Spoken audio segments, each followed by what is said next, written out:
try to track down the foreman, whoever is kind of in charge of the other workers. Alright, that would be Byron. And you see him over looking at one of the stalls, shaking his head. He's all, no, no, no, no, no. And he's talking to one of the younger carpenters. He goes, no, you put this in wrong. You're going to have to tear it down, and you're going to have to rebuild it correctly. He goes, now look over here. Look over here at William's work. See how he did it? This is, you need to, William, come over here and work with this guy. Put this stall in correctly. Show him how it's done right. And he looks over at you and says, oh, hey, Cade. Hey, how you doing? Oh, great.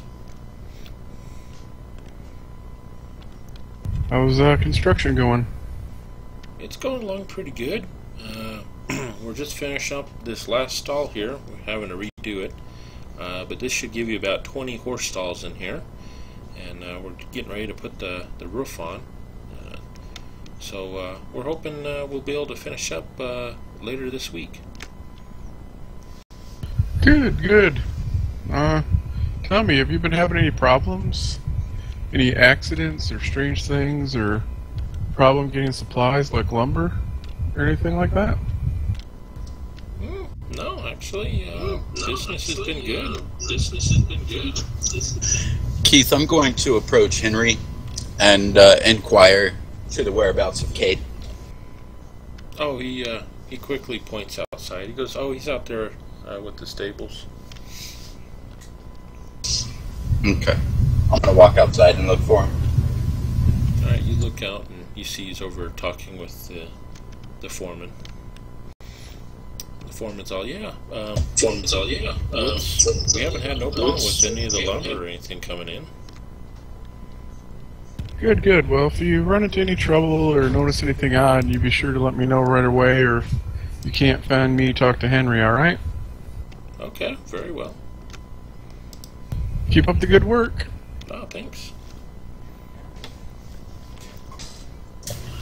Alright. I'll approach Cade once I see that he's done speaking to his foreman. After done talking, he would have turned and started heading back towards the inn, but seeing Ghost, he'll kind of nod with his head as he goes across from the inn, appearing to inspect the deep furrows that have been dug into the ground. Ghost returns the nod. As he approaches, he says, "The elves mean you, your establishment, or no one near any harm whatsoever. They speak highly of many here within the tavern, and they speak highly of your establishment as well. Their biggest downfall would be they are quite messy. Other than that, they are no threat." I'll tell that to my sleep. I didn't Your get sleep? hardly any. It was like I slept in a cave. Thinking back to his dream. Ghost raises an eyebrow and he says, "This may be an entirely different matter. I'll take it up with the elves." Well, if you say there's nothing to worry about, then I guess that's the case. Maybe we've decided to stay another night. We'll see what happens. I've investigated the matter a little. I find that myself and the elves share an ally of sorts. At that, he'll slip a hand into his pocket, holding the note that Ghost had given him. Would it be this fella? This fella? Ghost nods and says, "Correct." So, when were you planning on telling me about the dragon? When I found my voice. Fair enough. So, you don't think we have much to worry about going to meet with this man? I believe he has a job for us. These elves are waiting for their detail. I believe that detail will be given me once we attend the feast. I see. Well, maybe things will go smooth for a change.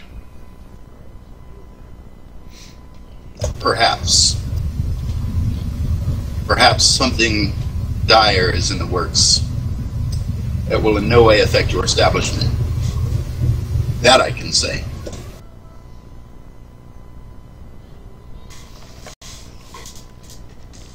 Well, that sounds fine with me. It won't be the first time we dealt with the end of the world. Rest assured that everyone in the establishment will be well.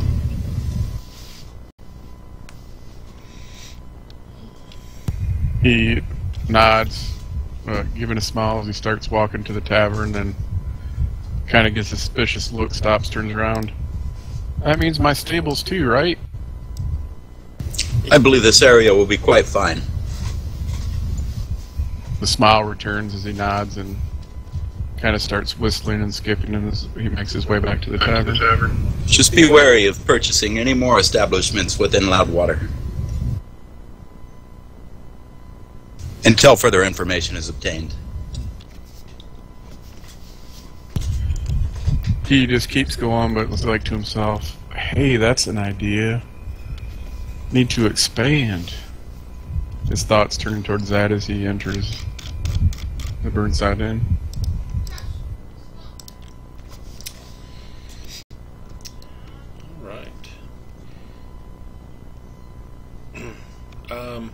Alright, so you guys basically have roughly another 6 days, 2 of which is going to take you to travel to Loudwater. Is there anything else you guys wanted to do before you head off?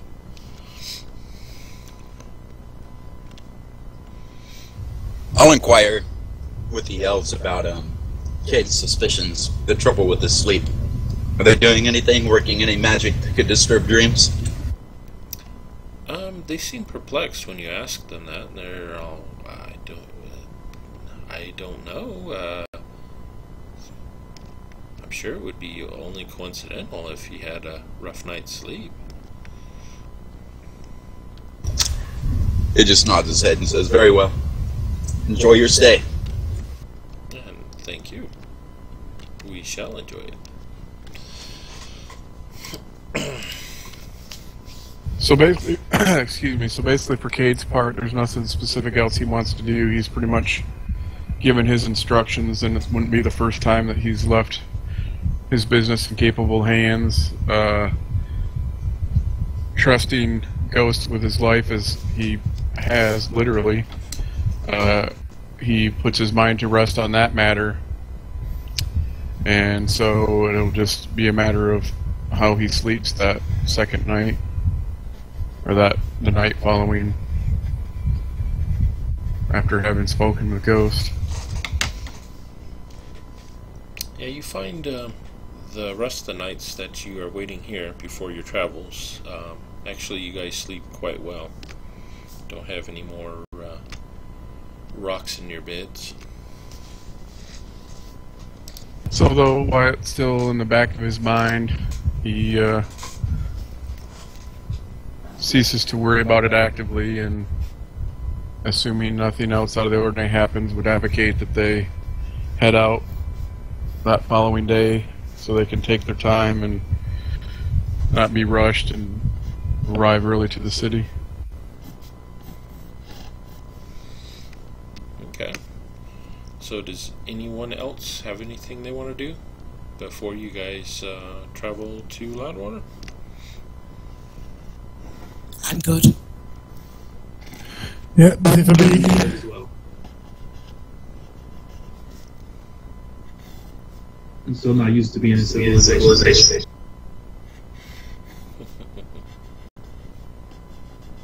Okay.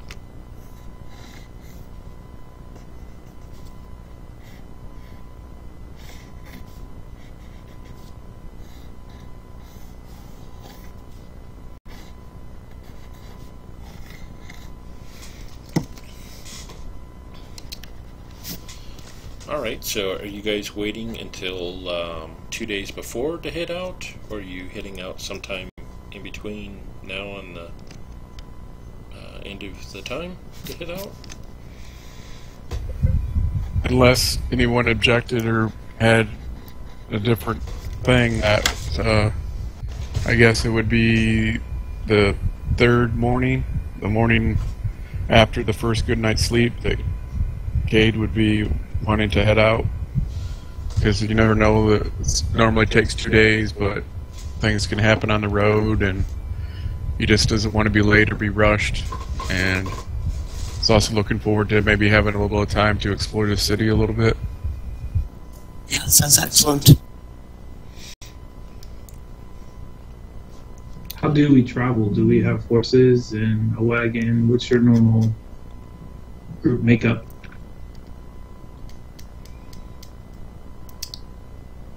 Well, it depends on the situation, but I think we do have horses, don't we? Yeah. Yeah, I'll say even Valerie and Pantherian, I'll say you guys have a riding horse. Well, also have, technically have an elephant that could pull like a wagon or a thing or something if we needed to, right? The reason I was asking is, do we need to take time to set up that kind of stuff, or is it already set up? Our stuff, especially mine, I pretty much reside in the inn when I'm not on the road, so all my equipment, my horses, and it's kind of set up the same way for the people that travel with me. It's kind of Okay. like our base of operations.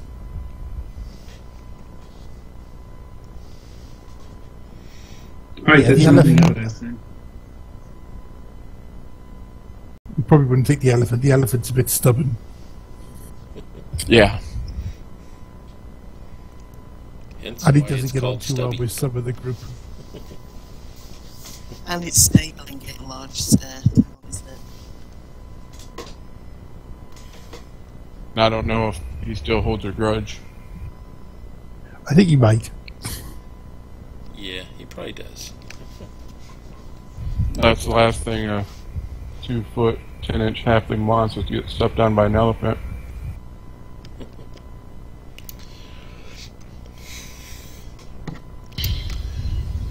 Okay, so you guys pack your saddles, gather your belongings, and you head out.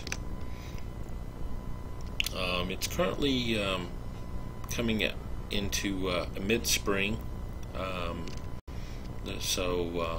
but currently when you leave the inn, it's a pretty barren landscape. There's some bushes here and there. There's a bunch of rubble from a bunch of forgotten ruins that are scattered about the area. And then of course there's the dusty road that spans from the west to the east. Occasionally you'll pass or you'll spot some other travelers or merchants traveling along the road here. As you travel west, towards the end of the first day, you're rising up into some foothills. Eventually you come up onto kind of a mesa area, and there's some more ruins. They kind of look like dwarven workmanship here. And there's a river that runs, actually drains from the mountains here down to the south. It drains across this mesa, and there's a waterfall just on the other side of the dwarven ruins that spills down below. And from up there you can see a vast forest up to the north and some mountains further beyond that forest. Looking further to the west, you see a large river with a lake, probably another day's ride to the west, and you see a sprawling town along that river up ahead. And I'm sure Ghost and company points out that that is Loudwater in the distance. Are you guys wanting to make camp up there on the mesa for the evening? Or did you want to continue down into the foothills further to the west? I'm more comfortable in the plains than in the city, so wherever. This seems like a good spot, a nice view, some fresh, clean water. Alright, so you guys set camp here for the night. And you guys probably, I'm sure, make a bonfire or something to stay warm, as the wind tends to howl up here on the mesa during the night.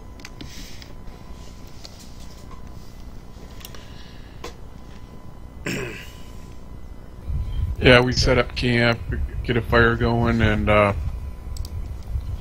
as we're kind of settling in, as the darkness falls, Cade will rummage around in his pack, having slipped into the kitchen and snuck out some fresh food to have on their first night on the road that he'll share with everybody. Thank you. There'll be some leftover mutton, and he would have grabbed some cheese to cut up and a loaf of bread to tear up and pass around.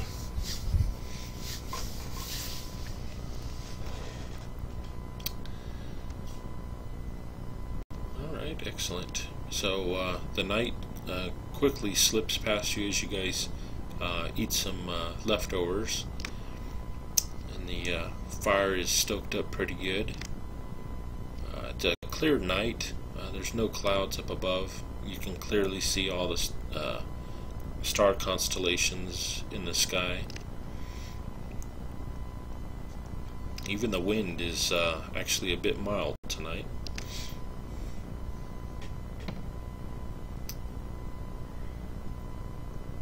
So after finishing the meal, Cade will lean back on his elbow on his pack, light up a pipe, as he's gazing up into the sky. It's a beautiful night. Ghost will say, sorry, go ahead. Valerie? I just say it's clear.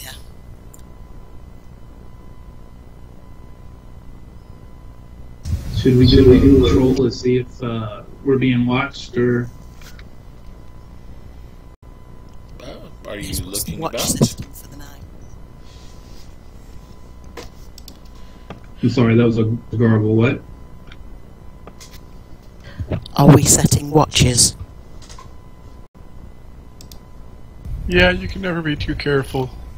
Definitely want some watches.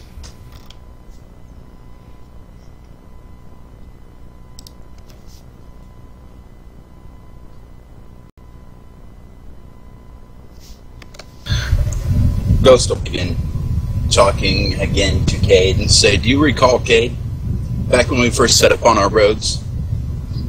Back when Burnside Inn was under different proprietors? There was a group of elves that had strolled in, tossing their pompous looks to everyone in the bar. Upon investigation of their room, I had learned that they had found themselves to be the true people of this land around Loudwater. They had claimed that the humans here had come and taken the elven home, and they had plans on reclaiming it. I believe they had blonde hair. That seems like a big coincidence to me. Indeed. It just crossed my mind.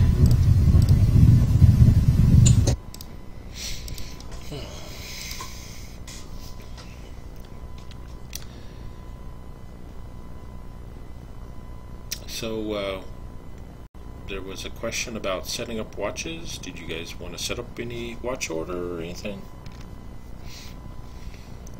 I actually want to do a patrol and see if we're being watched. Okay, go ahead and give me a perception check as you go on a patrol. How far out from the camp are you going? About 300 meters. Just in a circle. And my perception is probably the weakest roll I have. Gotcha. Oh. Nice. Not that time. Alright, as you get out to the full 300 feet or so, further to the south, there are a few trees, and there is a big rock outcropping in the base of the mountain there. And you spot a pretty good-sized wolf. It looks bigger than a normal wolf. with a white pelt, and he's staring in your guys' direction. Looks like he's watching. Does he see me? Yes, he does see you. Then I'll lock eyes with the creature and bow my head in reverence and respect. And with that, he lifts his head up and he lets out a howl that everyone back at camp can actually hear too. Oh! And with that, he runs back towards the south, heading up the mountain. Are there any answering howls? I'm sorry, what was the question? Do any wolves with howls? You only hear the one.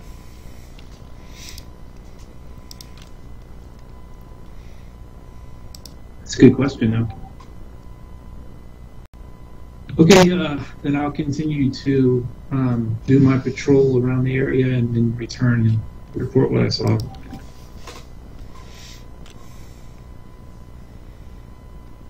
Alright.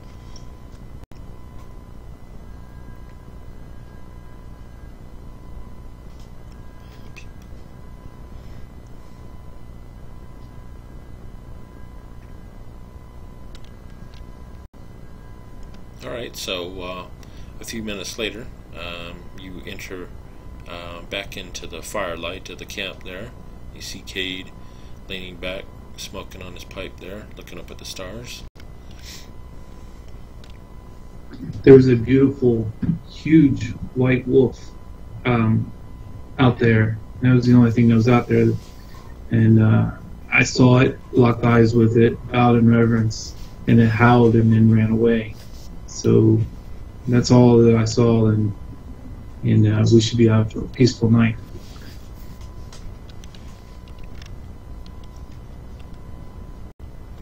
Yeah, I think it would take quite a pack to have a go at us, and I didn't hear any answering howls, so...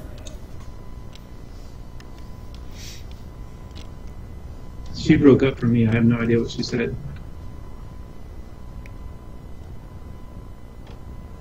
She didn't hear any answering howls. Oh yeah, there was no answering.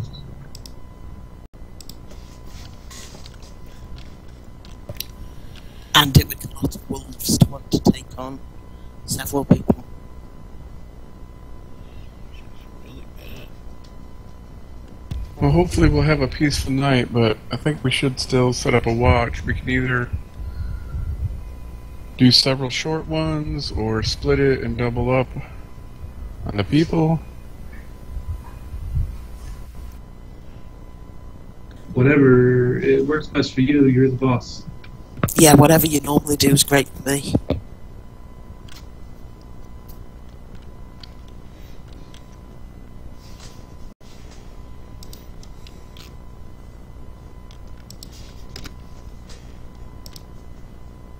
So what's the watch order?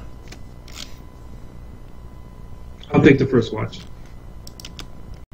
Okay.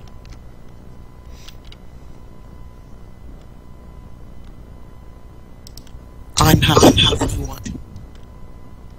Ghost will take second.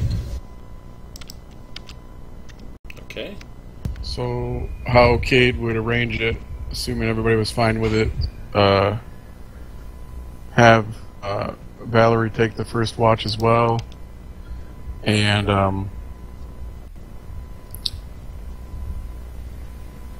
have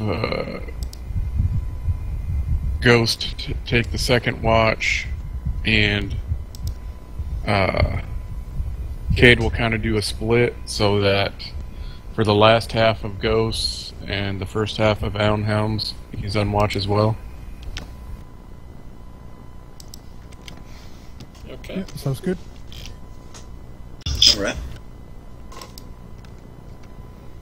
All right. First watch. Pantherian and Valerie.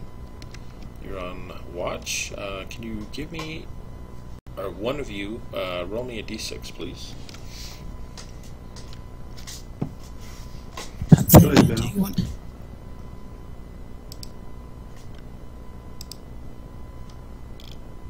Go ahead, Valerie.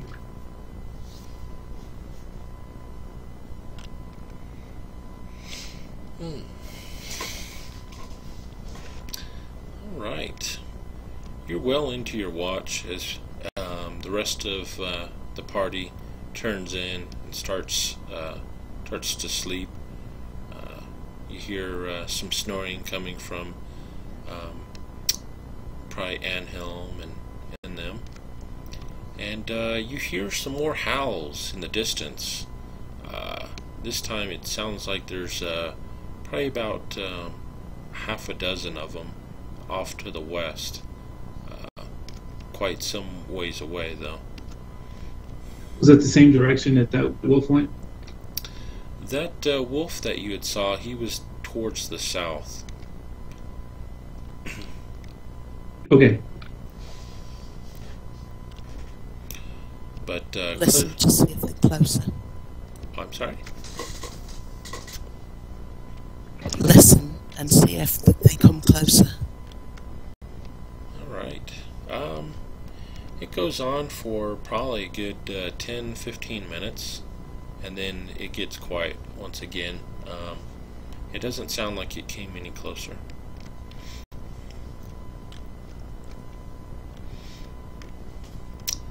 And anyhow, your watch comes and goes, and you now find it is time for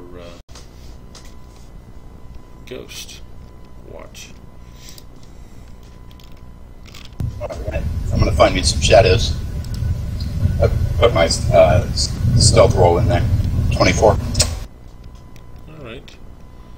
So, Panthera and Valerie wake you up, and they in turn catch some sleep as you sleek about looking for some shadows to hide in. There's some ruins further to the north. And anyhow, the night goes by, and you don't hear or see anything menacing happen, and comes to be Cade's watch next. Alright.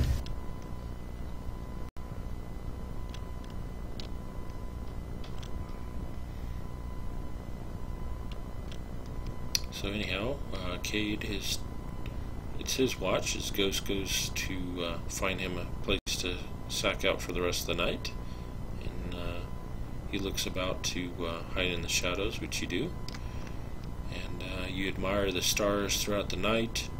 The wind starts kind of kicking up, and you see some clouds starting to come from the north. Looks like a storm is brewing. But other than that, your watch comes and goes without any incident. It is now Anhelm's turn for a watch.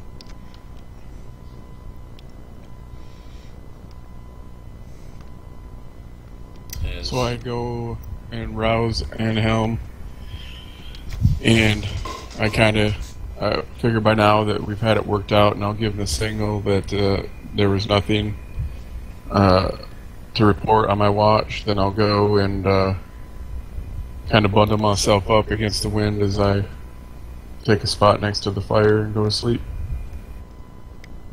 Alright. So Anhelm, it's your watch.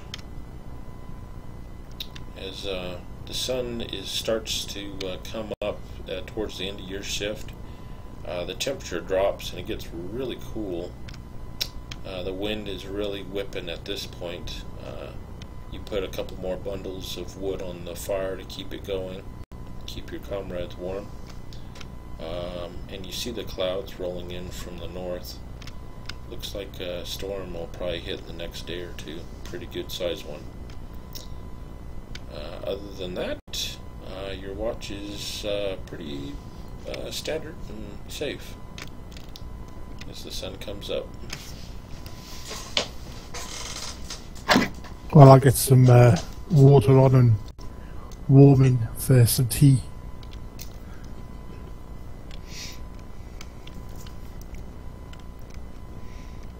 Alright.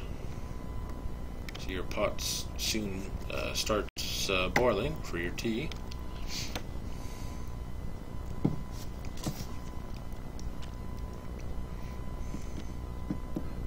So I'll just make sure there's a nice hot brew ready for everyone when they wake up. Alright, it's nice and hot.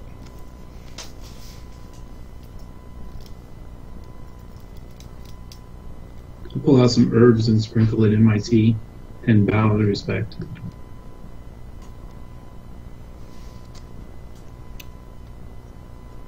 Alright, great. Alright, so I assume, Anhelm, you probably go around waking everyone up. Yeah, if they look roused to the scent of the tea.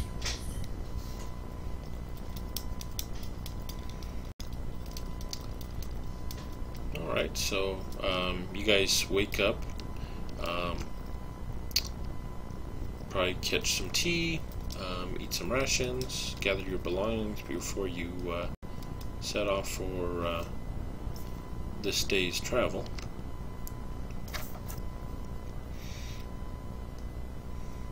And anyhow, doesn't take you all long before you get on your way.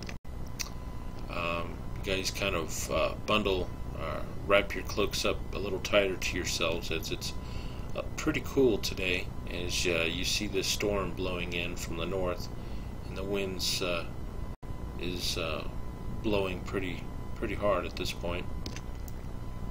It's kind of whipping up a dust storm also off to the east, over where the inn was, where you guys left. You travel for a few hours before you leave the foothills and you're back on the plains, and you start to see some homesteads on both sides of the road, occasionally scattered about, and the farmers are out in their fields, and as you guys pass they wave from doing their plowing and whatnot. And you travel quite some ways. It's now late afternoon as you guys see the road is coming up towards the river, and you're now almost right up on the forest. You see a lot of stumps to the north of the road at this point, where a lot of logging has occurred. You do see a camp off to the northern part of the road, and you see some lumberjacks over there that are cleaning up a bunch of the logs that they've felled. And there you see a couple of them over by the river as they roll the logs down the river, and you see the logs flowing down the river towards the town of Loudwater. The road here, as you approach the river, turns sharply to the south, and you follow the river south for a couple hours before you come to a stone bridge that spans the river. The river is about 200 yards wide, and or 200 meters. As you approach, you see a small little shack on this side of the bridge, and there's a guard with a scarlet cloak and ornate armor, as he is stopping everyone as they approach, asking for a toll to cross the bridge. And you're in line for a few minutes, and it comes to your turn. And the guard, he gives you a salute when he sees Ghost, Cade, and Anhelm. He says, "Ah, you're back. We haven't seen you all back here in Loudwater in quite some time."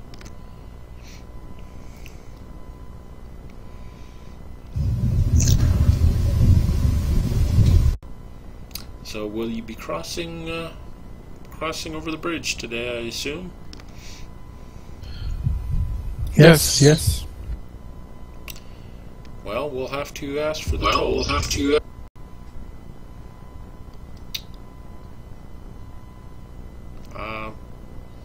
Looks like, okay, you guys aren't a merchant or nothing. It's just a standard toll. How about a silver piece for the whole lot of you? Give him a silver piece. Ah, thank you. You seem to be new here. Oh, Lathander, huh? Oh, are you Yes. replacing old Alkalite Bramwich? Since he passed away, I know they've been looking for a new priest of Lathander at the church in town. I wonder. Well, I'm very not well. here to settle. Yeah, we just come to visit the city and take a look at things. Maybe you meet up with a contact. Ah, well, have fun and enjoy your stay.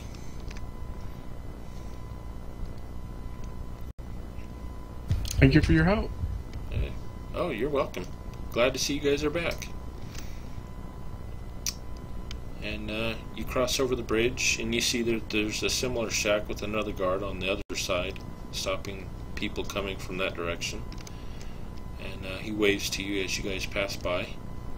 And as you come that way, you come to a fork where the road turns either to the south, going down towards Loudwater Lake, or to the north. You see probably about a 10-minute ride to the north there, you see Loudwater. You see a bunch of smoke coming from there. You start to hear the noises already from the city. You see a lot of traffic heading into town. Wood farriers, merchants, people herding some sheep and some ducks into town. How long has it been since we were here? It's been probably about 2 months since you've been in town. So a good while. Yep. So you head into town. As you approach, you see that the town is bordered in a wooden palisade. There's a couple guards there at the entrance. They greet everyone as they come through, eyeing everybody. As they see Anhelm approaching, they give a salute. And they're like, "Ah, welcome back, Master Anhelm. It is nice to see you once again." Yeah, it's nice to be back. Well, have a good day. I don't think anything's changed since you've left.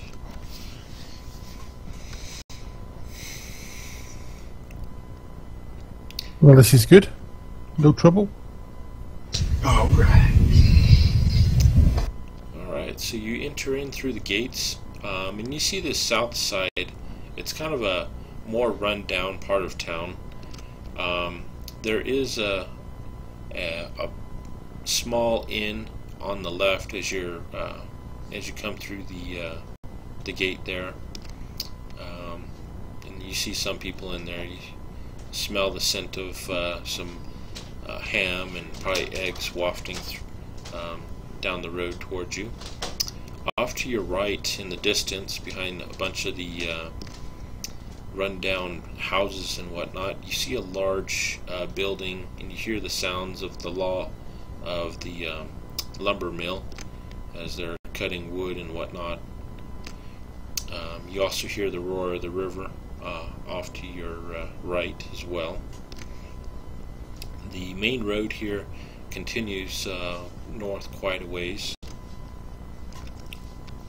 as you travel, and it eventually comes to a V. Going to the left would take you off towards the manor where your invitation for dinner lies, or you can go to the right, which will take you eventually to the northern gate. Here in the V section is a large merchant square where a lot of merchants are peddling their goods. On the northern end of this large merchant square the left side of the north, you see a large church dedicated to Lathander. It looks like it's a two-story building. And then off to the right, you see another large church, this one to Kalimfor of the dead. In the center of the merchant square, you see a large tower, probably about 3 stories tall. Looks like some type of a merchant or a wizard's tower. And the last thing that you notice is on the very northern part of the square, kind of in between the two churches, you see another inn, and you get those of you that have been here recognize it as the Yawning Worm Inn, the one that has the ornate dragon's head in the front. In the looks like it's yawning. So what would you all like to do? Is this the place that had the purple worm drink, or was that a different place? That is the one.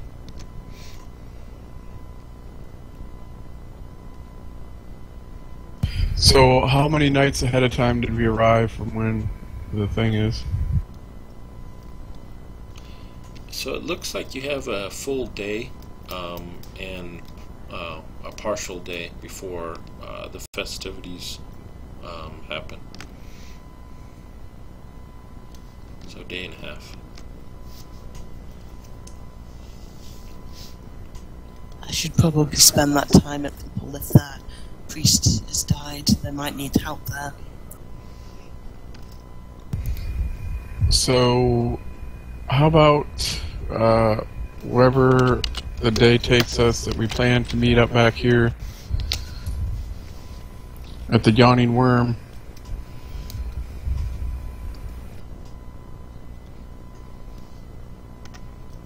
Sounds good to me. Yeah, fine. Okay, so Valerie, you mentioned something about helping out the Church of Lathander. Yes, I'll head over there. Alright. You head over there, and you're quickly greeted by the High Priest there. His name is Malindar. I'm Valerie, a cleric of Lathander, and I'm here to offer my help for the next day or so. Oh, blessed be. Oh, great. We have a lot of lumberjacks that have been injured last night. It appears that they were attacked by some wolves in the middle of the night that attacked them in the middle of their camp. And so we have a lot of bite wounds that we're trying to heal up. If you could assist in that, we would most appreciate it. Yes, of course. And I'll spend the day until it's time to meet up again, just healing wounds and tending to them. Okay, great.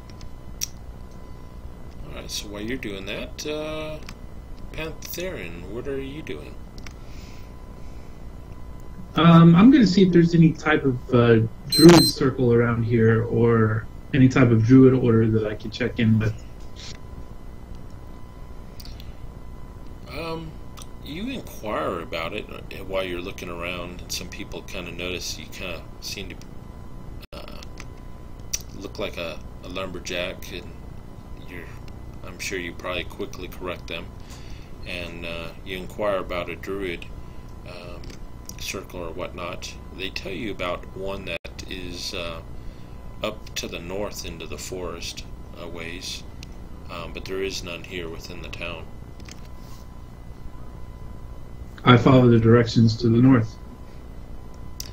Alright, so you take the right path and you eventually leave Loudwater through the northern gate, and shortly after you leave there, you see the woods. It's only probably about a 10-minute walk into the woods, and you eventually come into a meadowy area, and you see some druid symbols scattered about on some obelisks that are in the meadow. You see some offerings there. I go and pay the proper respects. Okay. Anhelm, what are you going to be doing?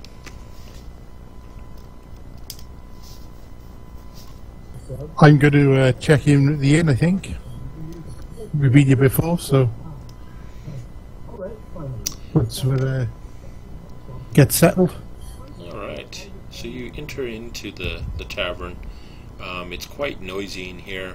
There's a loud, a big cloud of lingering smoke. You kind of have to wave it out of your face as you enter in. You make your way up to the bar. Looks like just about every table is already taken, but there are a few bar stools at the bar. And the bar there, he greets you with a smile, and he asks you, what kind of drink can I get for you? Oh, you're Anhelm, aren't you? Yes, I am. And I'll just have a normal sort of mead, I think. Alright, mead it is. And he slides it over to you and goes, and that's on the house. Oh, well, cheers. Cheers. Welcome back. And then Cade, you mentioned you were going to go there as well as checking out some arrangements for the party. Yep. Alright. You're able to easily haggle out a reasonable price, where you're able to get rooms for everyone in the party for measly 5 silver pieces, using your notoriety.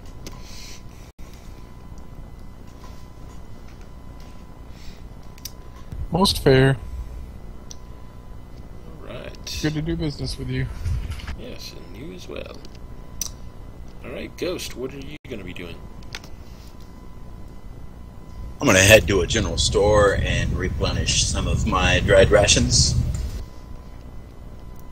Alright, you know that looking for something like that, it's better for you to just wander about the merchant square here, finding a merchant peddling their goods, and you're easily able to find someone.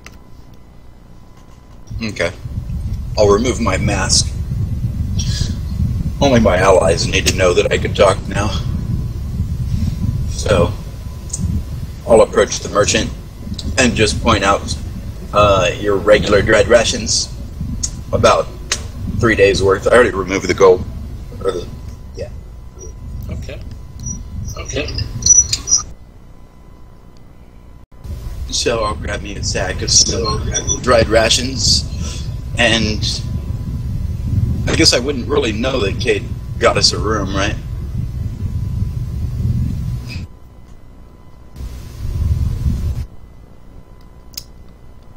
I don't know, did he mention it to you before you guys split?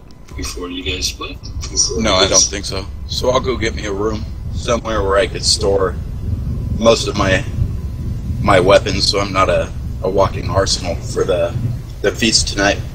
I'm just going to take my my special dagger and one other dagger and my bandolier of darts.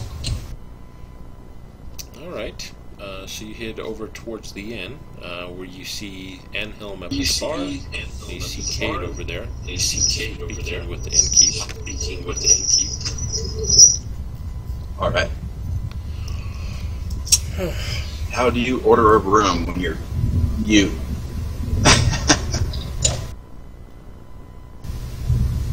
I'll just walk up to the bar and point upstairs, hold up one finger. Which is that where Kate is at? Yeah. Kate will grin and slide a key across the bar to stop in front of him. Alright. Ghost's eyes widen a little bit, surprised. He nods his head and smiles at Kate. Points at Kate's drink and holds a finger up to the bartender. Tells him to bring him one more. All right. So the bartender brings a couple glasses of the purple worm ale. I'll just sit at the bar and have a purple worm with Caden and him. Okay. Sounds good. I'll order another for Anhelm as well. Okay. All right. So we'll go back over to Pantherian.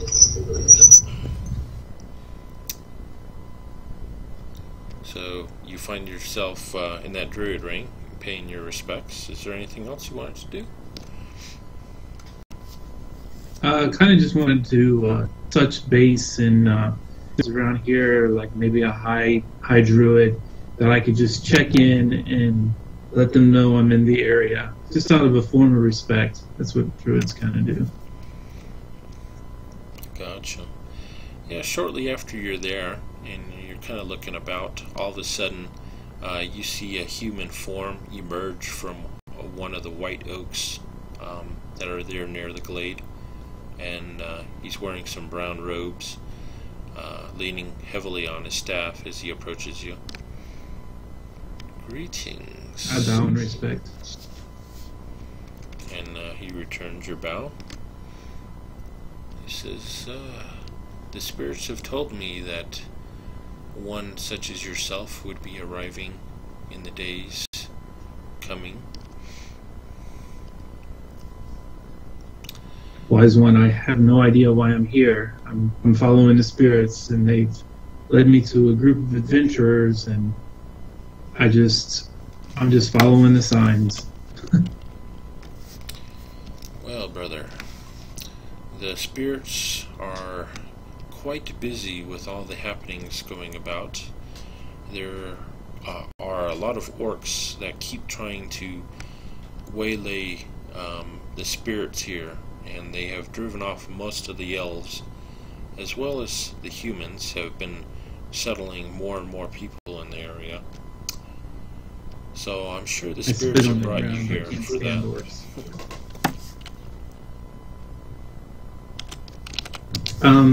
Also, wanted to tell you about a great white wolf. Don't know if it was a sign, a spirit, or an omen, but I locked eyes with it, bowed in reverence, it howled and ran away. I just wanted to let you know about it being in your area. And as you explain it, he closes his eyes and he breathes in deeply and then gives a sigh. He goes, yes, the spirits have recently communicated to me about this large white wolf. It appears that it is a malign spirit. It is not a normal wolf, but it appears that it is a werewolf that is recently arrived here and has been roaming the lands. Well, it's good to know, and I'll warn my adventuring party. That would be wise. Is there anything that you need me to take care of while I'm here, in the name of the Druidic Order? Well, there's nothing that I need yet. I am due to speak to the Druid Council here in the coming days, after which I believe we will have some work for you to do in these parts, and when the time comes, I will send for you. I'm at your service, wise one. May you have a good day. You as well, sir. Alright, so at that, now that I've paid homage and respect to the Druidic Order, I'll take the information back to, I guess, Cade is our leader? Or Anhelm, I don't know who's our leader.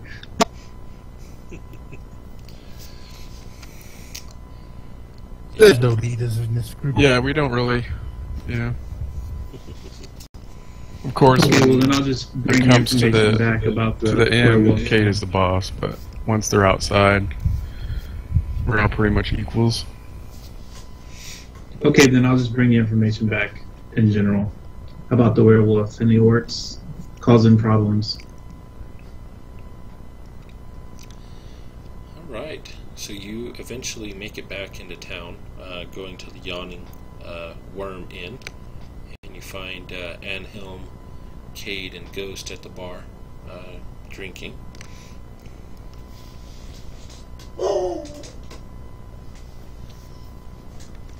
Guys, I went and paid respect to the Druidic Order, which is customary within our order, and found out some information about some orcs trying to cause problems around here. I spit on the ground because I can't stand orcs. And also that there's a werewolf. That wolf that we encountered last night, the great white one, is a malign spirit and has been in the area causing trouble. So we need to be careful and be on the lookout for it, and would probably be rewarded if we disposed of it. Wasn't one of those guys wolf bit back? Yeah, one What of did the you? other adventurers. Wait, Valerie healed his hand, didn't she? Yes, we don't know if it was a werewolf bite.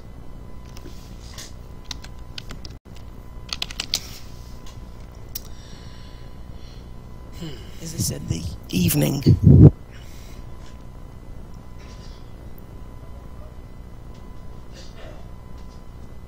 Alright. So over to No, Val. it's just in the afternoon. Yeah, it's just afternoon right now. Just So over to Valerie. So you're busy working at patching up a bunch of these lumberjacks. They do have a bunch of bite wounds and whatnot, and you find one of the lumberjacks.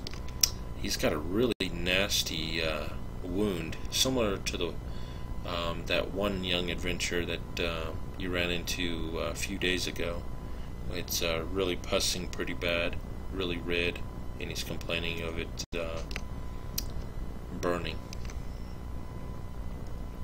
how many injured are there total? There is 8 of them that have been injured.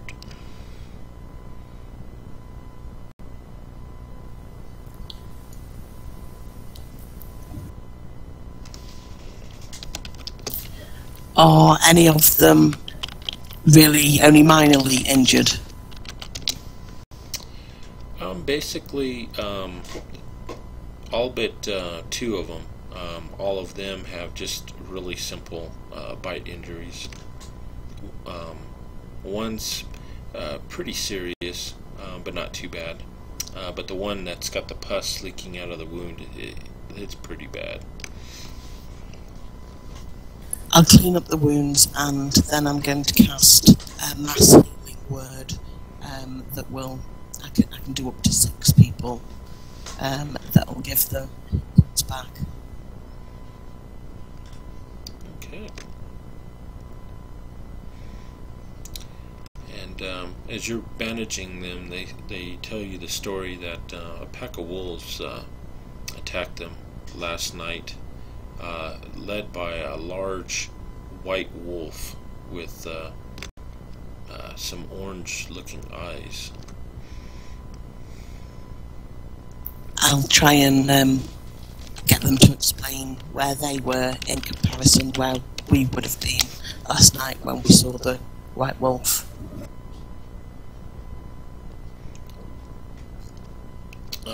Were they far or close?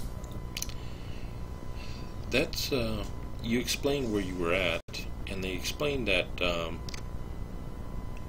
it's probably about half a day's travel distance from where you guys were and where the lumberjack camp was. But for a wolf, that wouldn't have taken very long for them to get there. So probably the one we saw. It's quite possible.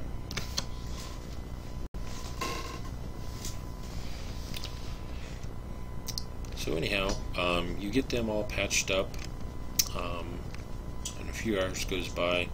High Priest Melandar, he thanks you for your help, and the lumberjacks, they gather a pile of coins, and the High Priest, he takes a cut of it and puts it in the alms box, and he comes over to you and places a few coins in your hand. Oh, it's all right. These may as well go in the alms box. They'd only go in mine, and I'd have to carry it around until I got to a temple. So. Very well. And with that, he puts that in the alms box.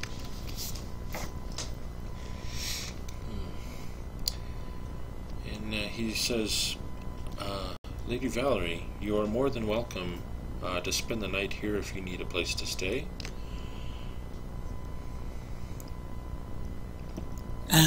Thank you. I've got to talk with my companions. Very well. Well, I thank you very much for your help today. I appreciate it. Are you going to be in town for some time? I'll call in to see you tomorrow in the daytime. Oh, very well. Well, have a good evening.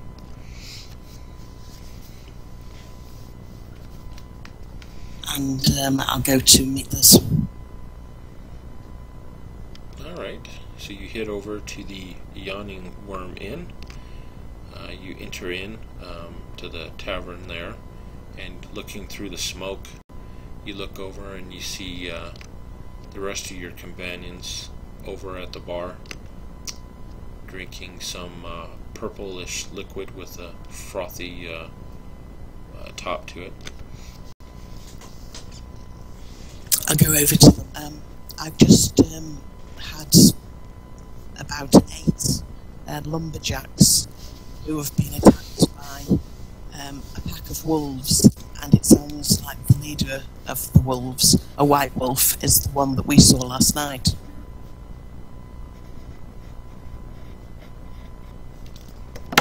Panthera has some information on that white wolf that you may wish to share. I didn't get any information other than it's a werewolf and it's new to the area and been causing problems. Oh, if it's a werewolf, then just healing people is probably not gonna do enough, is it? I'm thinking that those people you healed are probably not healed unless you can heal lycanthropy. I don't have any spells to help disease. So this may be a larger problem than we really can anticipate. You might want to inform those people that they may need magical healing. I'm going to have to go back to the temple after we've finished speaking.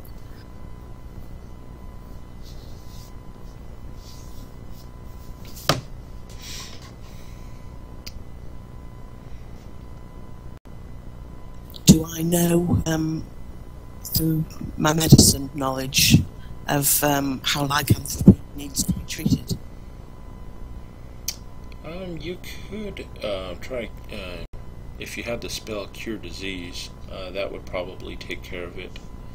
Other than that, there is, you've heard rumors of some alchemical agents you could gather to make a concoction that would cure it as well.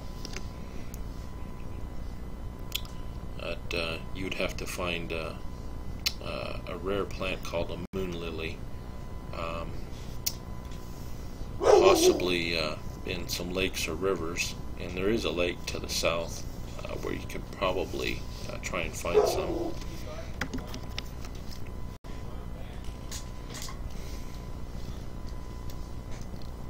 Well, I lack the spell to help, so I'm going to have to research the alchemical method and try and get hold of one of these lilies.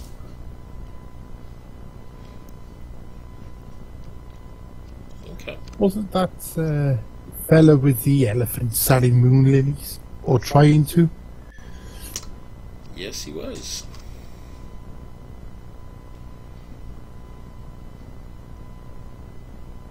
And I think we sent him this way, didn't we? Oh, before he tried to run off with our treasure.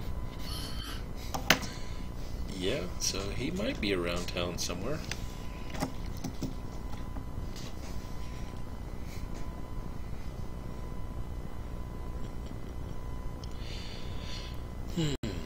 Could you try and find him tomorrow then to see if he's still selling moon lilies? Okay.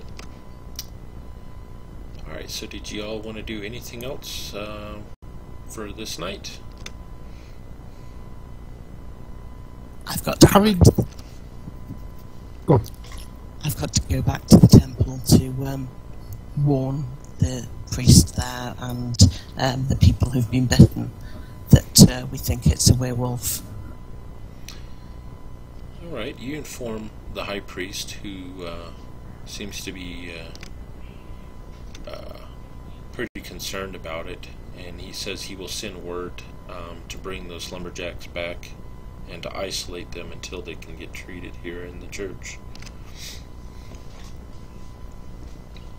I'll ask him if he's got any tests that might relate to the alchemical cure for the lycanthropy that involves moon lilies.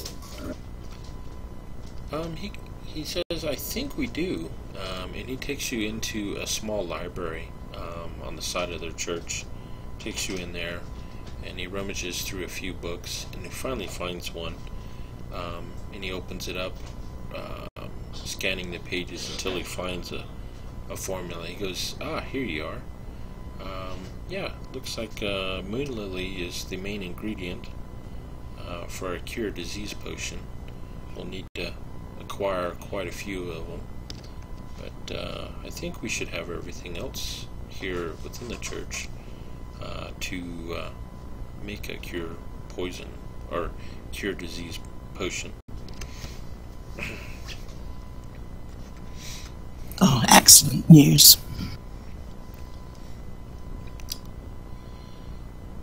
Alright. So hopefully we can have the people back and have, well, at least try and get the moon lilies for the cure and make it tomorrow. Yeah, okay. Alright, did anyone else want to do anything on this first night in town? Would there be some way, I assume there would be, to send a message back to the inn? Yeah, there's some couriers in town you can hire. So basically I'll write a quick note, filling in Henry on information to warn everybody, and then if those young adventurers show up, to let them know they need to seek out a healer that can cure disease. Okay. And just to make sure they lock the inn up tight at night, and to warn everybody to stay away from wolves till the situation can be dealt with. Okay, very well. Anyone else?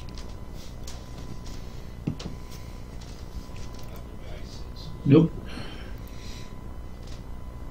Okay. With the inn, is it a higher class inn, or is this one where the lumberjacks may frequent? It's actually the only inn in town. There's a couple other places that are just taverns, but it is a pretty good sized inn. It does have some nice plush rooms up top, a couple of them. And as far as the lumberjacks, they do meet here whenever they're off of work.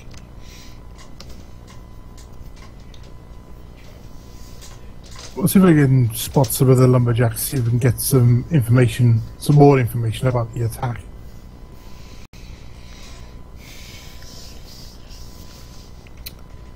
Alright, you do spot a small group of them. Looks like they've been recently bandaged.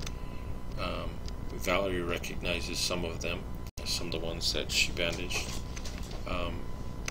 After a courier goes about and tells them that there's grave news, and they're pretty concerned, drinking away some of their sorrows. Hey Keith, I got an out of game question. We can try to fix it later, but under the Psionic Warrior class, the path I chose is no longer there. Oh, okay. Yeah, I'll remind me towards the end of the session, and I'll look at it. Okay.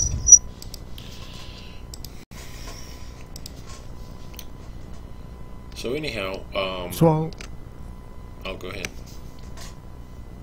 I was going to get a bottle of drink from the innkeep and head over to the lumberjacks. And he looks up and he just continues drinking, muttering something about wolves.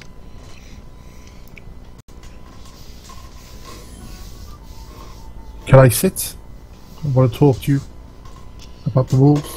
Yeah, go ahead. Have a seat. Yeah, pour yourself another drink. Very well. And he greedily fills his glass up with it.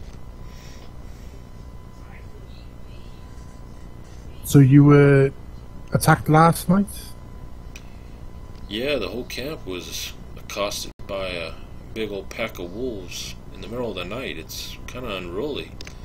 We had some fires going. That usually kind of keeps them at bay. They attacked, and they even came in our tents and attacked us. Never seen anything like it. It's the first time it's happened? Yes, that it is. And then of course there was that leader wolf. It was a white wolf with some orange looking eyes. Evil looking eyes.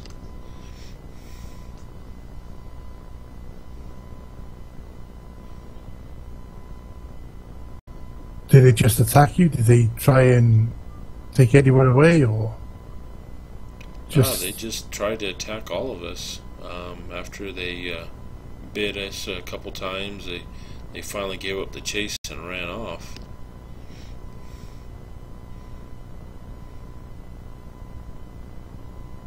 It's really weird because a couple of the lumberjacks have horses, and they didn't even bother with the horses.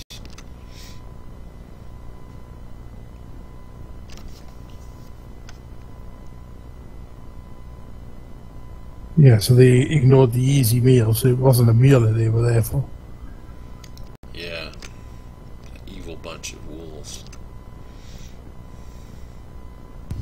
Oh, I think I get it.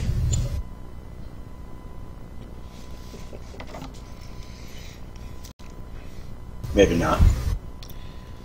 And shortly after you start talking with them, you see a young kid. Looks like a courier. He looks around and looks over, sees a lumberjack, and comes over.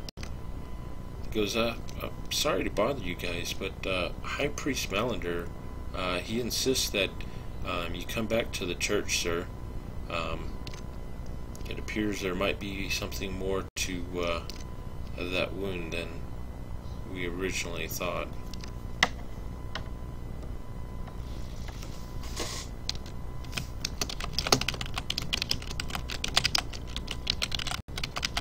I'll hand him the bottle. I said, yeah, take the bottle. Probably going to need it. Ah, thank you, sir. Wait a minute.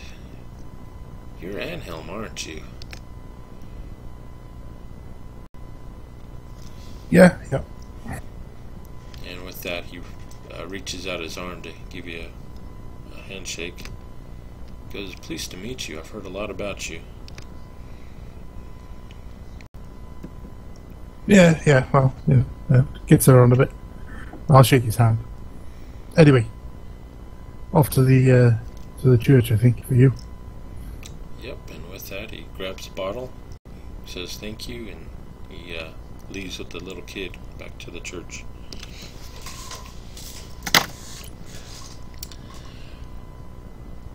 Okay, So anyone want to do anything else this night? Was Kate able to hear that conversation at all? Yes. Yeah, you heard it.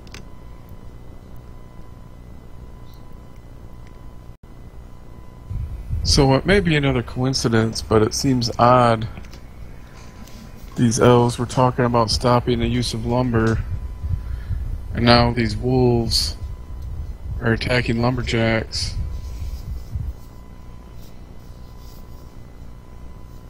Obviously they're targeting them as none of the mounts were messed with.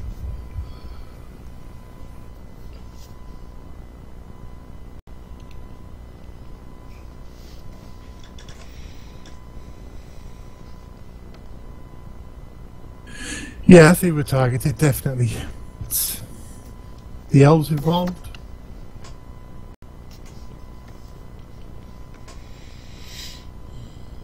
Do you think maybe the white wolf and the white hair of the elves are tied together in some way?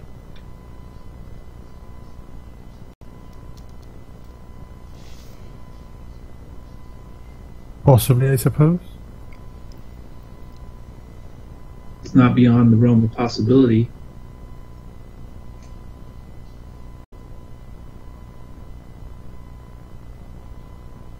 But the elves had no malice towards us, you said?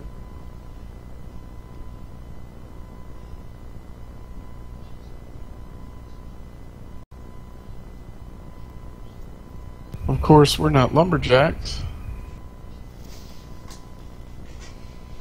And the lumber, or the wood, was one of the things that they mentioned. They wanted to strike back against the humans.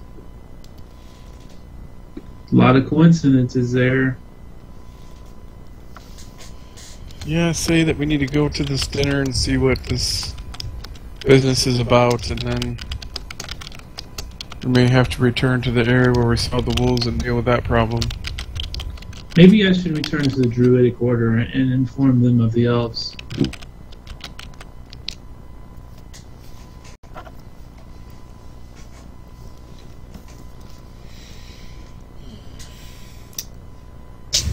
Alright, Keith, I'm going to slip on my mask to whisper as quietly as possible to Cade that I do not believe that the elves and wolves are one and the same. Since we've been sitting here, I contacted my allies. One has confirmed an alliance with the elves, while they both deny any kind of alliance with this wolf.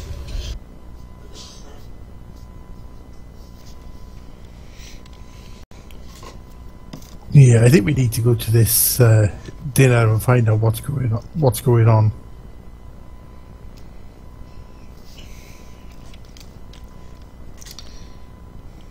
We're just speculating, really, aren't we? It's until we got something we can work with. It's difficult to come to any conclusion.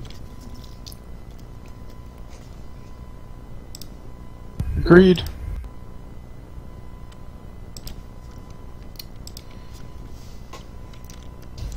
I also agree.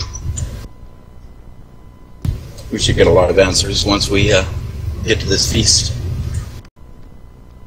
I think that the wolves are probably complaining about the same thing the elves are complaining about. That's the similarity, that neither of them want the woods cut down.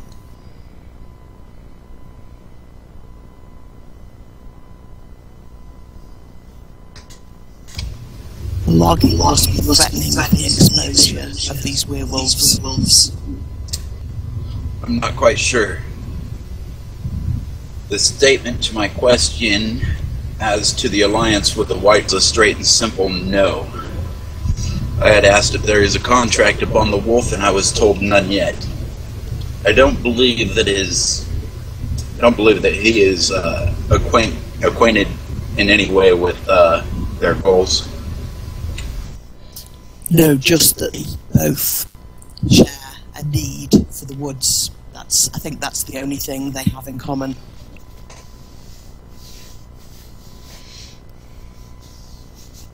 Could be. Well, Hopefully this dinner can shed more light on the situation.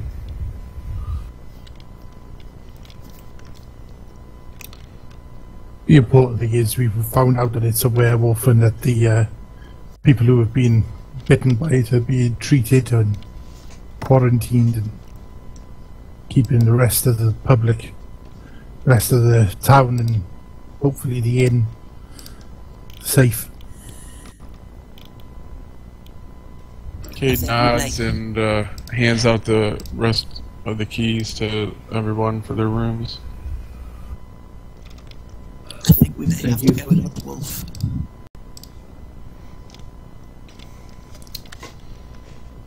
Okay. So, did you guys want to do anything else this night? Cade will just, after passing out the keys, will head up to his room to get some sleep. I'll be at the pool most of the night. Okay. Alright, so the night. You guys rest easily.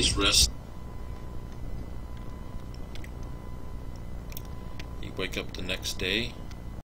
This will be this evening coming up will be the night where the dinner starts. So with that, is there anything you guys wanted to do while you wait for the time to come for the dinner?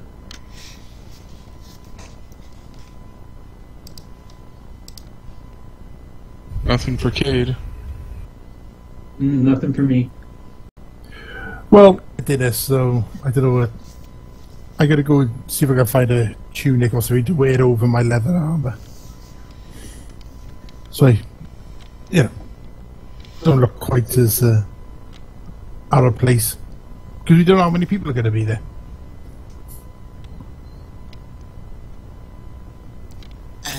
Who's the guy with the moon lilies again?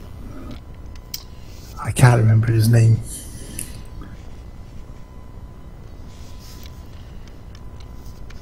As far as how many people are going to be there, you're not certain. As far as finding a tunic, you're able to acquire one for a silver piece out in the Merchant Square. And the name, after jogging your memory for some time, you believe his name was Kenton.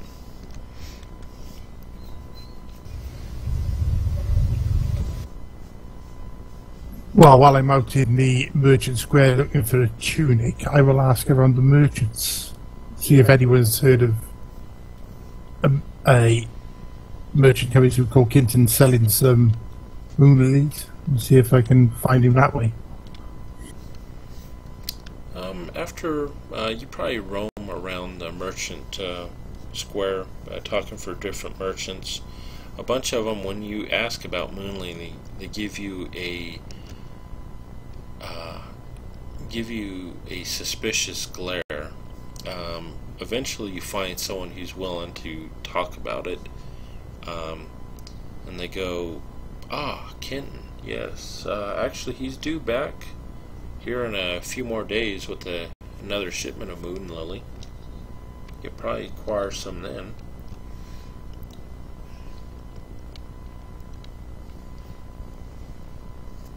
So there's none to be had yet.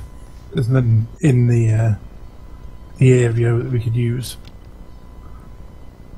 Nope. Kenton's the only one who's supplying the area with any moon lily right now.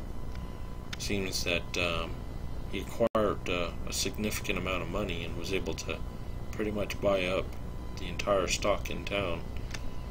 And he's been shipping it all over the area, making money.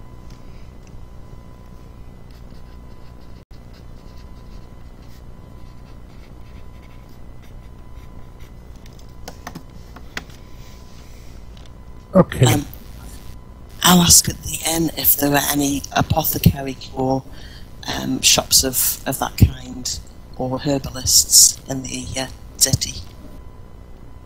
The barkeep, he mentions that you might speak with the wizard over at the Wizard Tower, right there in the middle of the Merchant Square.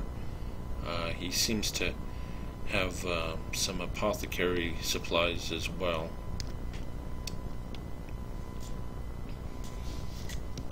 I'll go see the wizard then. The wonderful Wizard of Oz. Yes, the wonderful wizard Lordran. Alright, so you head over there to the tower. And you hear someone within the tower rummaging through books and stuff.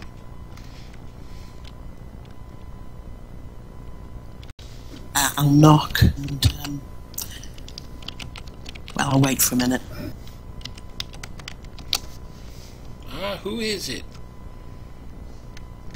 My name is Valerie, and I'm a cleric of Lathander. There's been an attack by werewolves, and I need moon lilies. And you hear a bolt on the other side of the door, and he opens it. Moon lily, you say? Do you have any, or do you know where I can get any in the city? He goes, I don't have any. But there's a young new fellow in town. I'm trying to remember his name. Kind of an odd fellow to buy up moon lily. You know, moon lily's used as a drug too, you know. He goes, so it's not exactly a thing that honest, reputable people carry about. Oh, that's what that guy's name is, Kenton. He bought up he went to everyone in town buying it all up. I think I heard he's going to be out of town. He took a shipment of moon lily out of town. I don't know where he took it, but he should be back here in a couple days.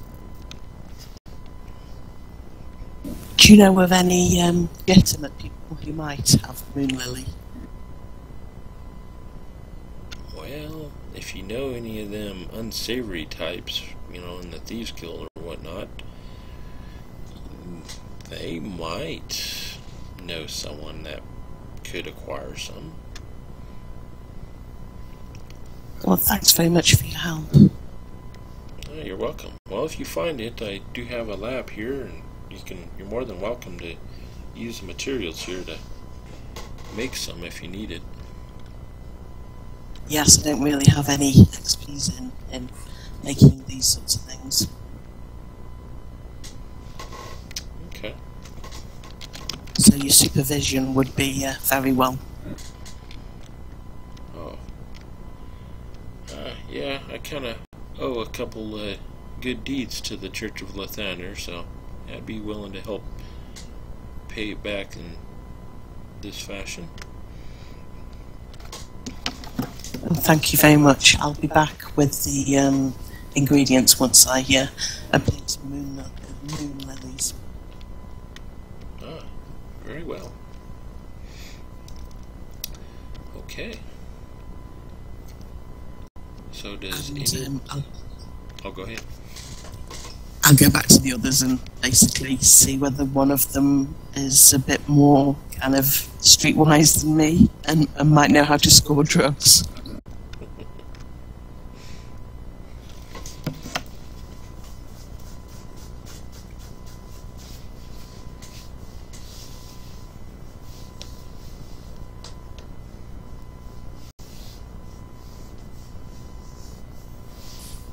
Not me, but I know we're looking for Kenton again.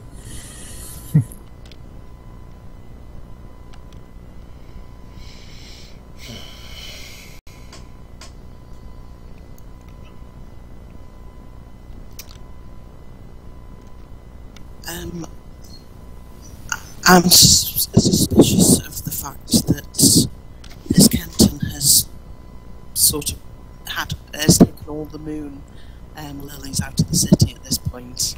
I mean, is there any possibility that he could be the werewolf?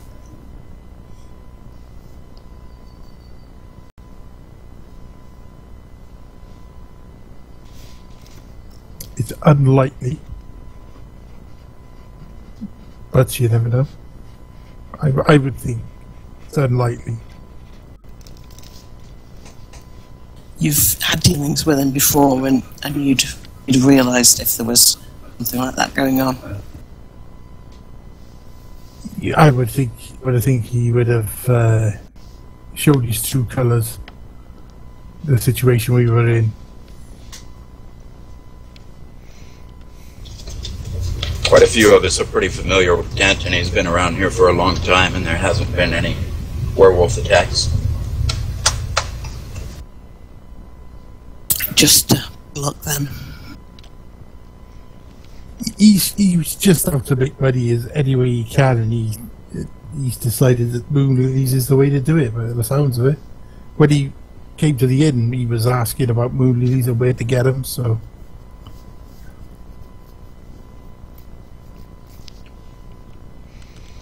I think it's just coincidence.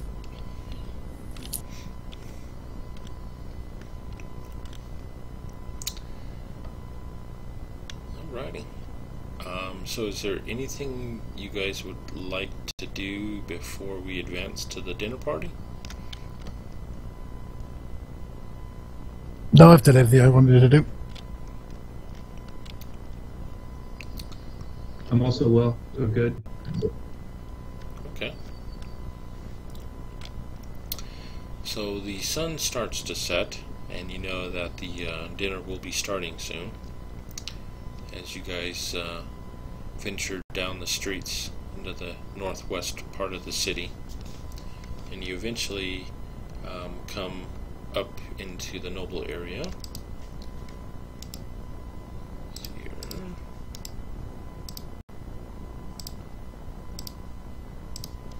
And come across the mansion here in the picture. Hopefully y'all can see it. Yep. I'm having the same issue as all grayed out. Poor Truman.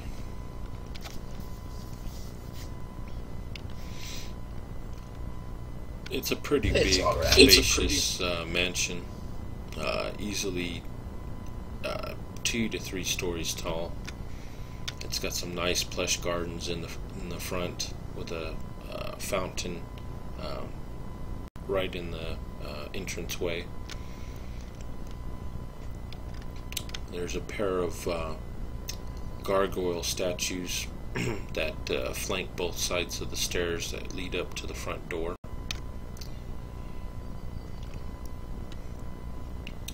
And you look about, and it doesn't look like anyone else has arrived yet from looking outside. As you guys approach, you go up the stairs, and you take a look at the big knocker ring. Looks like a lion's head with a ring through its mouth.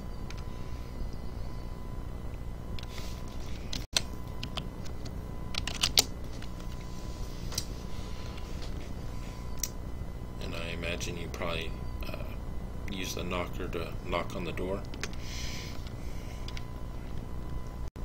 Yes. Alright, so you knock on the door, and there's silence for about a minute, and right as you're about ready to knock on the door again, you finally hear someone, footsteps approaching the door, and it opens up, and you see a aged human gentleman with white hair, a graying, neatly trimmed beard, with a nice black suit, opens the door with white gloves on. He says, "Ah, good evening." He goes, "I assume that you are Ghost and Company?" And Yes, indeed. That would be yes. he looks over at Ghost, and he recognizes the mask. He goes, "Ah, yes." He goes, "We are expecting you. Please, come in." And he kind of looks over everyone. He gives a kind of a half smile to Anhelm as he's trying to hold back, looking at Anhelm, knowing that you put the tunic on. He's trying to hold back a laughter, but he nods to you anyways. Looking over everyone else, his eyes finally land upon Pantherin, and he gives them a look of disdain. He goes, this way, please. And you enter into the entrance. It's a large entryway.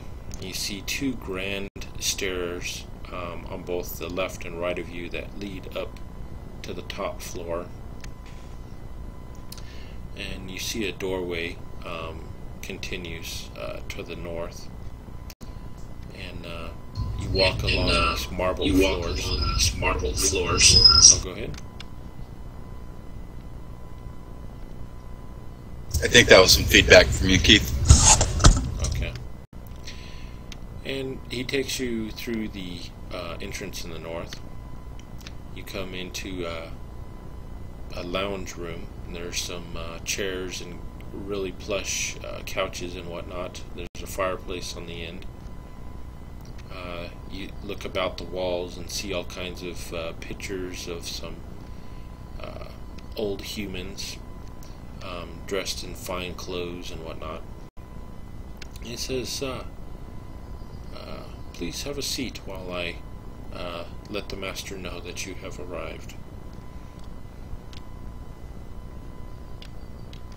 And with that, he heads back and closes the door quietly.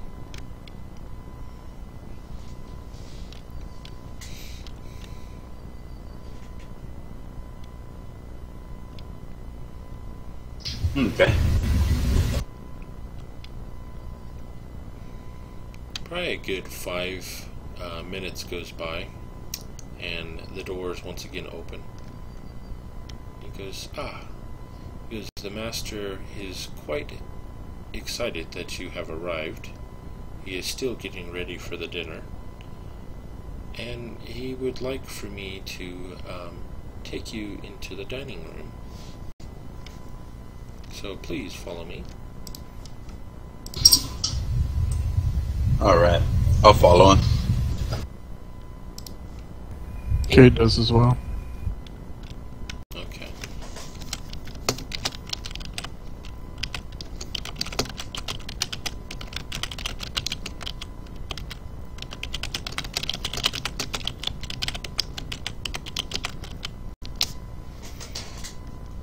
Alright, so he takes you back into the entrance way, and he takes you to the right, and you see that there's actually another door there that you guys missed when you first came in. And he takes you down a long hallway, and you enter into a large dining room with a large ornate table in the center of it, with nice plush chairs. They've got a red, like velvet backing to the chairs. Nice red plush carpet along the center. On the chairs, you notice they're made out of wood, but they also have some silver bits, like silver bands on the armrests and whatnot, which seems to be quite odd. You look about, it's got nice red plush drapery. And there's a couple of candelabras on the table that are lit. And he says, please, have a seat.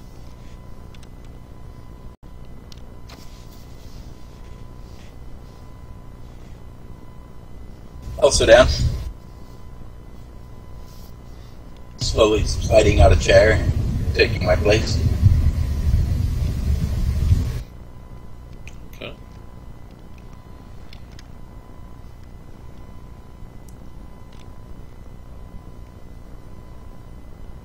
Yeah, I'll take a seat. Okay, so you all take a seat. Yeah. Though Cade would struggle a little more so with his chair, pulling it out and climbing up. Alright. So you all eventually have a seat and the butler, he bows and he leaves the room, quietly closes the door.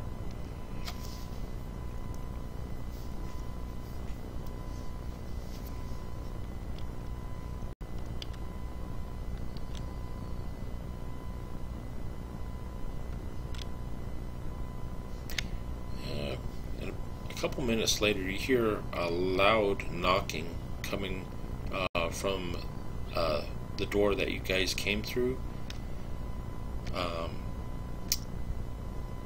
And then you hear some voices afterwards. You also notice that the windows go dark as you're trying to look through it. All of a sudden it's really dark outside, you can't see outside. And you feel a sense of vertigo, as it almost feels like the room is moving.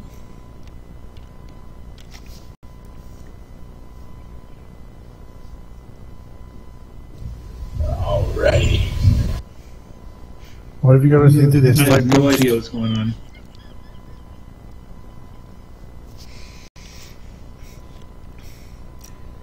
Alright, probably a couple minutes later,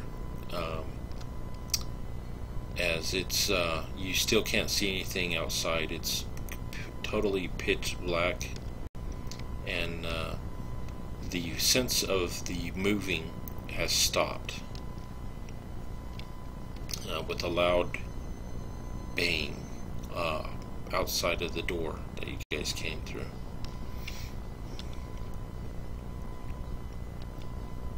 Do I think that was a spell?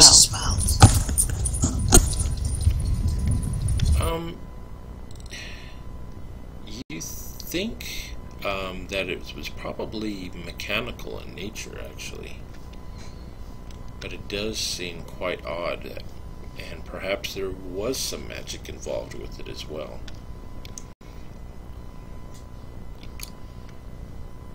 Alright.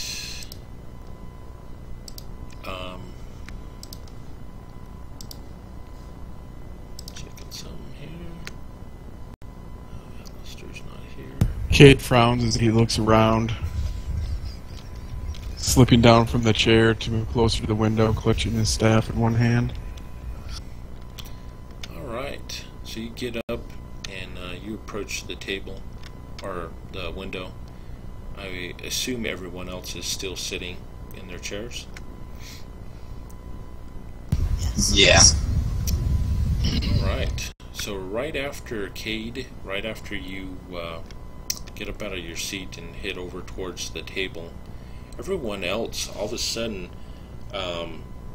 there is some movement in your chairs, and there is a metal clasp that juts out of the armrest in the chair and straps your hands to the chair.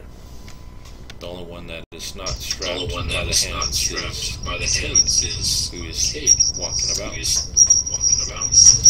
Okay, is this any way to treat guests and allies? Yes, this isn't really what we expected. So, growing even more suspicious now, Cade will actually back away from the window, moving over to the table, ducking behind one of the others as they sit down, using the cover to go into stealth. I just enraged. Gotcha. Alright.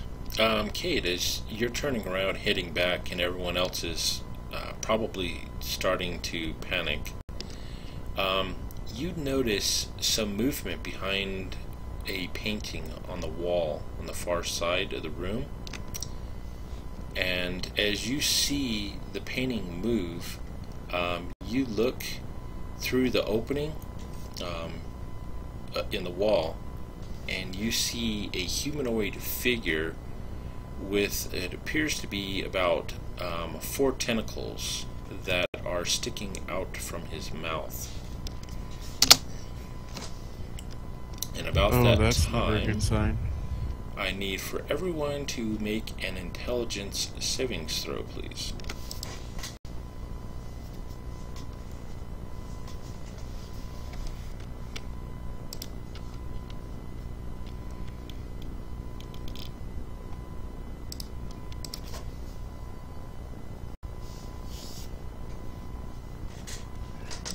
Yep, never go well.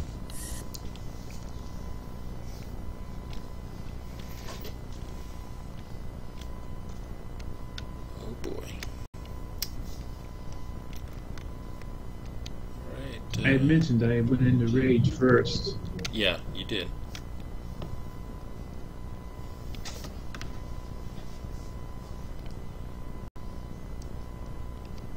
Anhel, Uh, go ahead. so I just wanted to say, make sure that I didn't roll a 1, 'cause if I did, I can re-roll it. Nope, you didn't. Okay. Didn't it work? Oh, there we go. Oh boy. Alright, and let's see here. Panther, and your rage gives you advantage on strength, savings throws, and checks. Okay, and you have resistance to bludgeoning, piercing, slashing. Okay. I'm not sure what that resistance is, though. You basically take half damage. Ah, Yeah. okay, thanks. Okay, so those of you that failed your savings throw, which is essentially everyone but Ghost, you're all of a sudden, your mind is reeling from a mental attack, as you guys will take 22 points of psychic damage, and you're stunned for 1 minute. You can repeat the savings throw at the end of your turn, though. Okay, so let me adjust your hit points accordingly.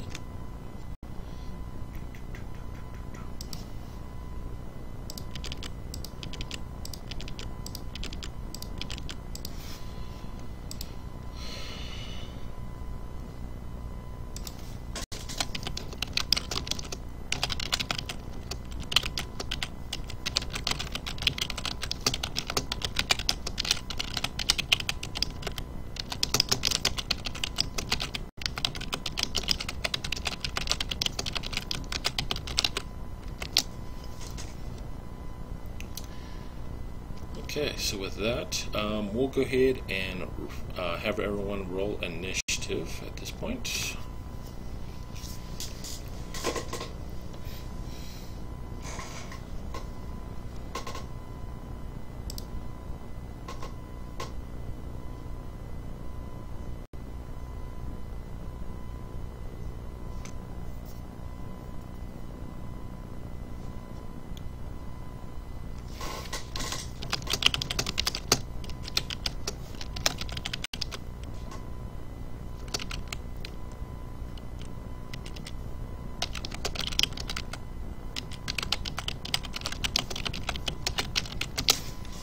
Okay, looks like I got everyone. Alright, so Cade, you're stunned, but at the end of your turn, which is now, you can try and make another savings throw to try and break free from the stun. Okay, just a question to make sure that this is not any kind of charm or frightened effect. No. It's a psychic attack. Okay. So yeah, so I get to do a savings throw. I'm going to use my inspiration for advantage. Okay.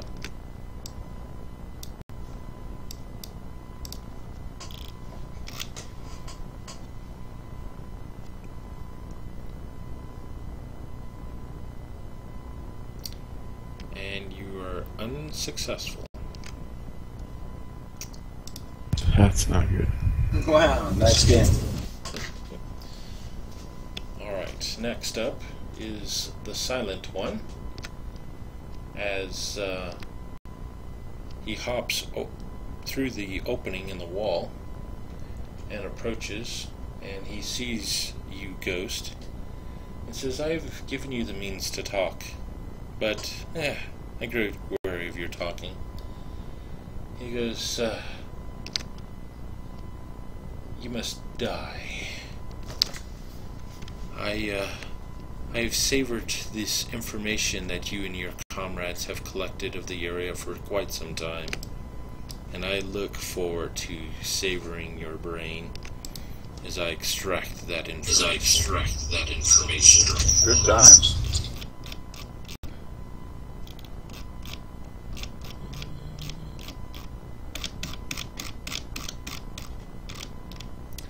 And let's see here. With that, he comes up to you, Ghost, and he is going to attack you with his tentacles.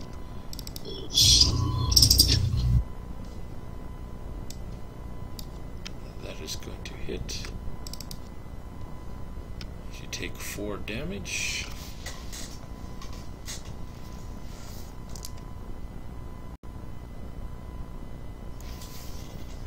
Alright, and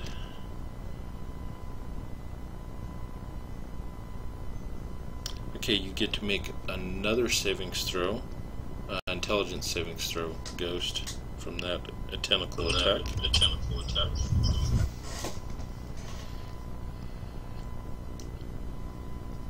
Awesome. Oh. Yeah.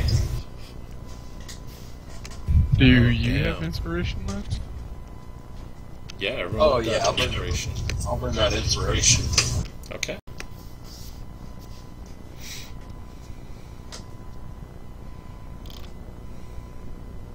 Alright, you're able to shake it off at the last minute as you clear your head from the stun effect. Alright, that brings us to Anhelm. You can make a savings throw to try and break free. Yeah, I'll use my inspiration point as well, I think. Okay.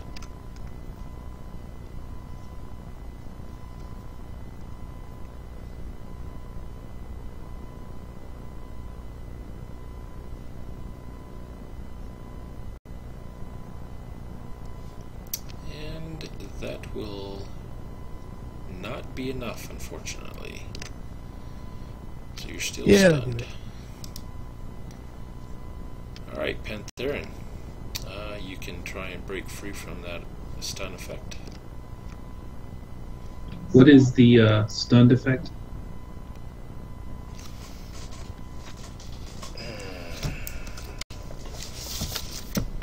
Stun, What is the stunned basically. effect?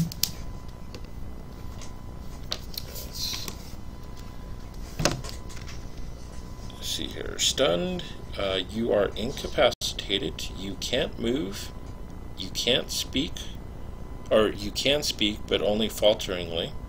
The creature automatically fails strength and dexterity savings throws, and attack rolls against you have advantage.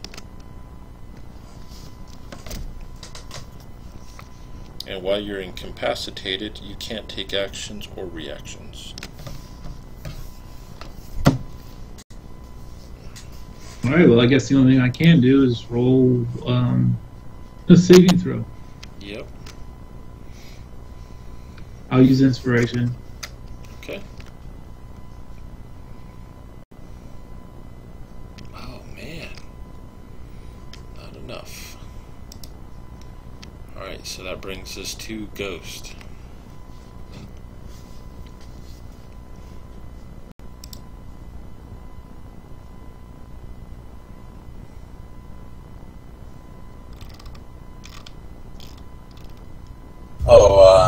Alright, I'm gonna focus, imagining that I am holding a longsword in hand. I'm summoning a psionic weapon of a dark purple force energy, and I believe that takes my action. Yep. Okay. So that brings us down to Valerie. Use my inspiration advantage for my save. Alright.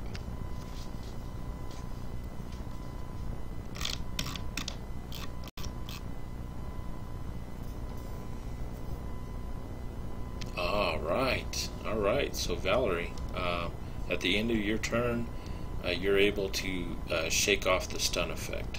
So next turn, you will be free to resume your actions normally. Really? Yeah. Valerie will.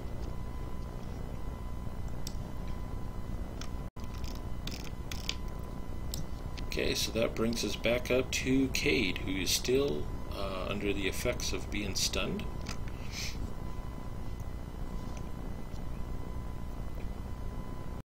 Okay, well, let's hope third time's a charm, right?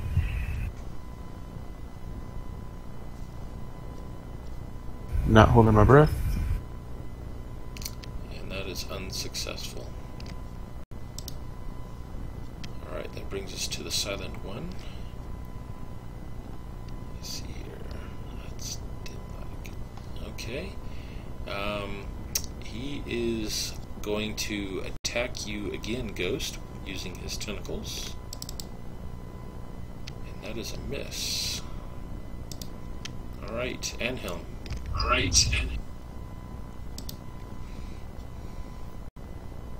Still stunned. Pantherin.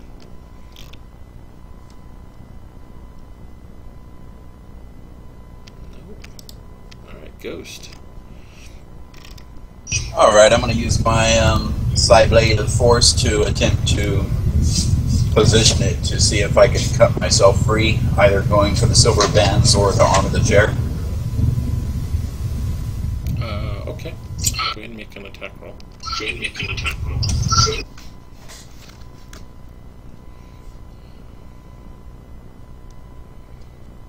I forgot how that works.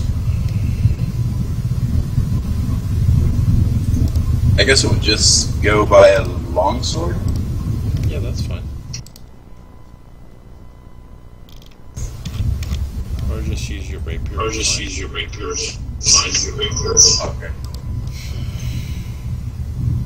Where's my rapier? Alright. You hit one of the clasps that are holding your right arm, and it breaks free. Nice. I believe that's the only action I can take this round. Okay, Valerie, you're up. I'll cast a mass heal word that I have memorised as a level higher. I think I'm just gonna have to mess with the.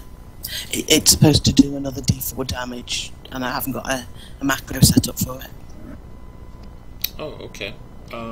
That's fine. So I'll just add the dice on. Okay, that'll work. And you're going to be casting that on... Well, it'll hit everyone. Everyone, yeah. Alright, and since that's vocal, that'll work. I don't know how to tell everyone. You can left click on them in the combat tracker, or you can drag the target icon onto all the ones you want to target. There you go.